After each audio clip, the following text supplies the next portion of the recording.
ইনশাআল্লাহ আজ কেবল দাজ্জাল সম্পর্কিত একটি গুরুত্বপূর্ণ হাদিস উল্লেখ করে শেষ করব।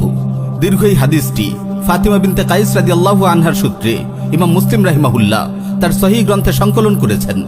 একদিন রাসূল সাল্লাল্লাহু আলাইহি ওয়াসাল্লাম সালাত আদায় করে মিম্বরে বসলেন। তার মুখে হাসি। তিনি বললেন, লিয়ালজাম কুল্লু ইনসানিন মুসাল্লাহ, সবাই যার যার স্থানে বসুন। সবাই স্থির হয়ে বসলে তিনি বললেন, আতাদরুনা লিমা জামাআতুকুম, তোমরা জানো তোমাদের সবাইকে কেন একসাথে বসতে বলেছি? সবাই বললেন, আল্লাহ তার রাসূলই ভালো জানেন।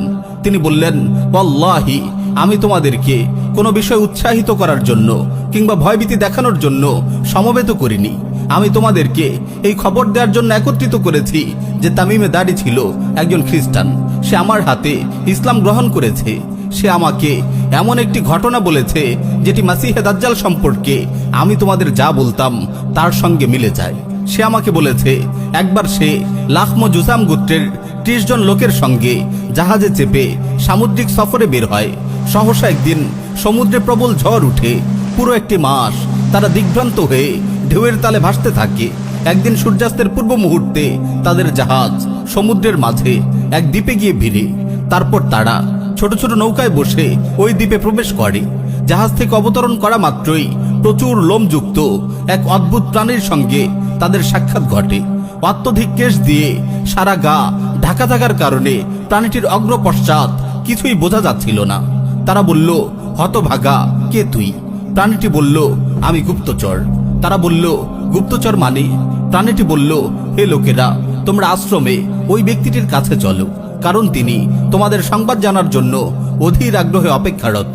তার মুখে এক লোকের কথা শুনে আমরা শঙ্কিত হলাম যে সে আবার শয়তান না তো, তাই দ্রুত তার কাছ থেকে সরে পড়লাম।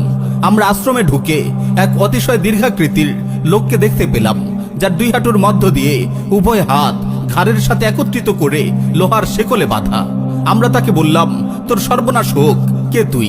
সে বলল, তোমরা আমার সন্ধান কিছু না কিছু পেয়েই গেছো। এখন তোমরা বলো তোমাদের পরিচয় কি? তারা তাদের পরিচয় দিল এবং এই দ্বীপে কিভাবে এসেছে তা খুলে বলল। লোকটি বলল, আমাকে তোমরা বাইসানের খবর দাও। বাইসানের খেজুর গাছগুলো কি এখনো ফল দেয়?